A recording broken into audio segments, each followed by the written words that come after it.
அதாவது அதிக நாள் வாழ்கிறது அப்படிங்கிறது எல்லாருக்கும் ஆசையாக இருக்குது. அதுக்கு அறிவுரை சொல்கிறதுக்குன்னு ஒரு பெரியவர் அந்த ஊரில், அவருக்கு வயசு என்னென்னா நல்ல பெரிய வயதானவர் தான் அவர். அவர் ரொம்ப என்ன சொன்னாலும் ரொம்ப கரெக்டாக நடக்குது. ரொம்ப அச்சு அசலாக அருமையாக சொல்லுவார். அறிவுரை சொல்கிறதால அசகாய சூரன்னு அவருக்கு ஒரு பட்டம் வேற கொடுத்து வச்சுருக்காங்க. அப்படி அட்டகாசமாக சொல்லுவாராம் அறிவுரை அப்படின்னு. ஒரு இளைஞன் போய் நின்னான். ஐயா, உங்கள்கிட்ட ஒரு அறிவுரை கேட்டு போகலான்னு வந்தேன். நீண்ட நாள் வாழ்வது எப்படி அப்படின்னு ஒரு கேள்வி. இது எல்லோரும் விரும்புகிறது தான், ஆனால் ஸ்பெஷலாக கேட்குறேன். அதுக்கு 3 வழி இருக்குது அப்படின்னு அவர் சொன்னார். என்னென்ன வழிகள்? ஒன்று நல்ல சாப்பிடு, சத்தான ஆகாரங்களாக சாப்பிடு, தேவையில்லாததை சாப்பிடாத, சத்தான ஆகாரங்களை சாப்பிடு, அதுக்கு ஏற்ற உடற்பயிற்சி செய். நம்பர் 1. சரிங்க. நம்பர் 2, உனக்கு விருப்பமானவங்க தான் உன்னையை சுற்றி இருக்கணும். அதே மாதிரி உன்னையை சுற்றி இருக்கிறவங்களுக்கு நீ விருப்பமானவனாக இருக்கணும். 2 ஒன்று தானே? அப்படி கிடையாது. உன்னையை சுற்றி இருக்கிறவன் எப்போவுமே உன்னையை விரும்புகிறவனாக இருக்கணும். நீ எப்போவுமே உன்னையை சுற்றி வச்சுக்கிறவன் உனக்கு விருப்பமானவனாக இருக்கணும். அப்படி ஓஹோ, வேவ் லெங்த் ஒன்றா இருக்கணும். சரி. 2. 3வது என்னென்னா, எப்போவுமே சுறுசுறுப்பாக இருக்கணும்.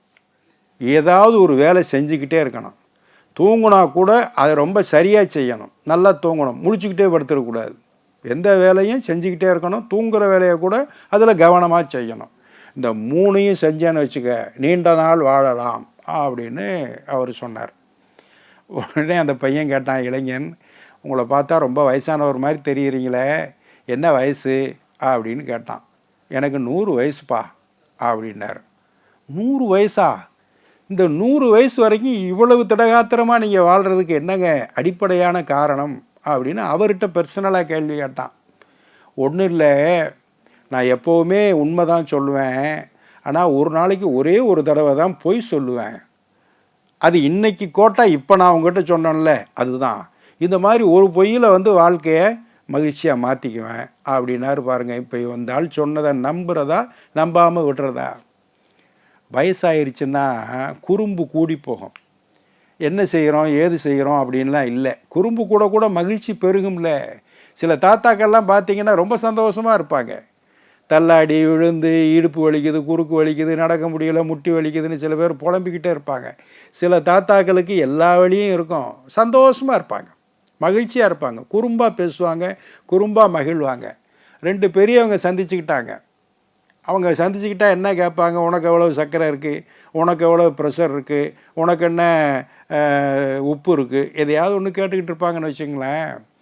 இவர் கேட்டார், வாழ்க்கையில் உனக்கு போர் அடித்தா?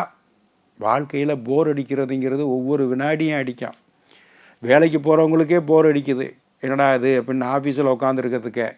ரிட்டையர் ஆனவங்களுக்கு எப்படி இருக்கும்? அவங்க கேட்குறாங்க, ஒரு பெரியவர் இன்னொருத்தட்ட கேட்குறாரு, போர் அடித்தா என்ன பண்ணுவேன்னு. போர் அடித்தா ரொம்ப சிம்பிள்யா, ரொம்ப குறும்பாக இவர் சொன்னார் பதில். ரொம்ப சிம்பிள். நான் நேராக என்ன பண்ணுவேன், பக்கத்தில் இருக்கக்கூடிய சூப்பர் மார்க்கெட்டுக்கு போயிடுவேன்.